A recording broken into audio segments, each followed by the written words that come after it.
அஸ்ஸலாமு அலைக்கும் வரஹ்மத்துல்லாஹி வபரகாத்துஹு. அல்ஹம்துலில்லாஹி ரப்பில் ஆலமீன். அகிலத்தின் இறைவனாகிய அல்லாஹ்வுக்கே எல்லா புகழும். அன்பார்ந்த சகோதர சகோதரிகளே, நாம் அல்லாஹ்வின் மீது எவ்வாறு நம்பிக்கை வைக்க வேண்டும்? அல்லாஹ்வின் மீது எப்பொழுதும் முழுமையான நம்பிக்கை வைக்க வேண்டும். ஒரு அணு அளவு கூட அவனின் நம்பிக்கையிலிருந்து நமக்கு சற்று கூட குறைந்து விடக்கூடாது. எல்லா சூழ்நிலைகளிலும் நாம் அல்லாஹ்வின் மீது அசைக்க முடியாத உறுதியான நம்பிக்கையை வைக்க வேண்டும். இதற்கு ஒரு சம்பவத்தை உங்களுக்கு நான் கூறுகிறேன்.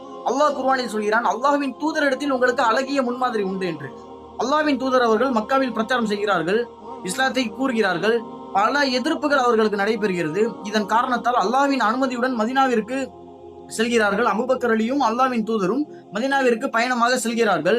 இங்கு ஒரு பிரச்சாரம் மேற்கொள்ளப்படுகிறது. இங்கு ஒரு விஷயங்கள் நடைபெறுகிறது. என்னவென்றால், மக்கா இணை வைப்பவர்கள், மக்கால உள்ள இணை வைப்பவர்கள் என்ன பண்றாங்க அப்படின்னா, அல்லாஹ்வோட தரப்பில் கொலை செய்யணும் அப்படிங்கிற திட்டம் இங்க நடைபெற்றுக்கிட்டு இருக்கு.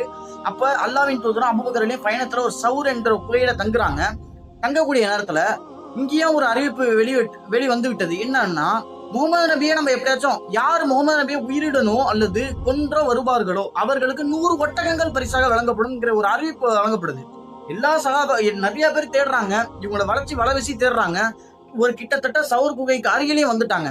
அந்த இடத்துல அபூபக்கர் அலி சொல்றாங்க, அல்லாஹ்வுடைய தூதரே, இவங்க தன்னுடைய பாதத்துக்கு கீழே பார்த்தாங்கன்னா நம்மளை கண்டு கொள்வார்களே என்ற அச்சம் தோய்ந்தவர்களாக கூறினார்கள்.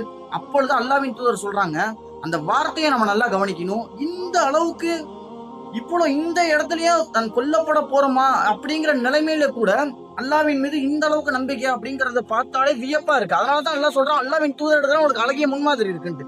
அப்ப அல்லாஹ்வுடைய சொல்றாங்க, அபூபக்கரே, கவலைப்படாதீர்கள், அமைதியாக இருங்கள். எந்த 2 நபர்களுடன் மூன்றாவதாக அல்லாஹ் இருக்கின்றானோ அந்த நபர்களை பற்றி நீங்கள் என்ன நினைக்கின்றீர்கள்? அல்ஹம்துலில்லாஹ், எல்லா புகழும் அல்லாஹுக்கே. ஆக பாருங்க, எந்த அளவுக்கு நம்பிக்கையை வச்சாங்க அல்லாஹ் மீது, அசைக்க முடியாத உறுதியான நம்பிக்கை வச்சாங்கிறத பார்க்க முடியுது. இதை சிறப்பிச்சு அல்லாஹ் ஒரு வசனத்தை குர்ஆன்ல இறக்குறான். கிட்டத்தட்ட 9 ஆண்டுகளுக்கு பிறகு தபுக் போர் காலகட்டத்துக்கு முந்தைய காலகட்டத்துல தபுக் போருக்கு அழைப்பு விடுக்கப்படுது. அந்த அழைப்பு விடுக்கப்படுற நேரத்துல சில தோழர்கள் தயக்கம் காட்டுறாங்க.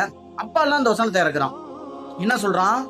நீங்கள் இத்தூதருக்கு உதவாவிட்டால், இந்த நபியாகிய இந்த முகமது நபிக்கு நீங்கள் உதவாவிட்டால், இணை வைப்பவர்கள், தன்னை மறுத்தவர்கள் இருவரில் ஒருவராக தூதரை வெளியேற்றிய போதும் அக்குவையில் அவ்விருவரும் இருந்த போது, நீர் கவலைப்படாதீர், அல்லாஹ் நம்முடன் இருக்கின்றான் என்று அத்தூதர் தனது தோழருக்கு கூறிய போதும் அல்லாஹ் அவர்களுக்கு உதவி புரிந்திருக்கிறான், அவர்களுக்கு தன்னுடைய அமைதியை இறக்கினான். இன்னும் நீங்கள் பார்க்காத படைகளின் மூலம் அவர்களை பலப்படுத்தினான்.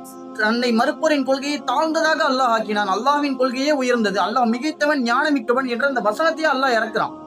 பாத்துங்க, எந்த அளவுக்கு அல்லாஹ்வுடைய தூதர் அல்லாஹ்வின் மீது அபரிதமான நம்பிக்கை, அசைக்க முடியாத உறுதியான நம்பிக்கை வச்சிருந்தாங்கிறத நம்ம பார்க்க முடியுது. வரக்கூடிய காலத்துல நாமளும் எல்லா சூழ்நிலைகளிலும் அல்லாஹ்வின் மீது அசைக்க முடியாத நம்பிக்கை வைக்கணும். அல்லாஹ் கண்டிப்பா போதுமானவன்.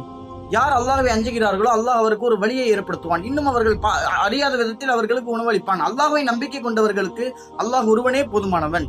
அல்லாஹ் தனது செயலை நிறைவேற்றியே தீருவான். ஒவ்வொன்றுக்கும் ஒரு அளவை அவன் நிர்ணயித்துள்ளான்.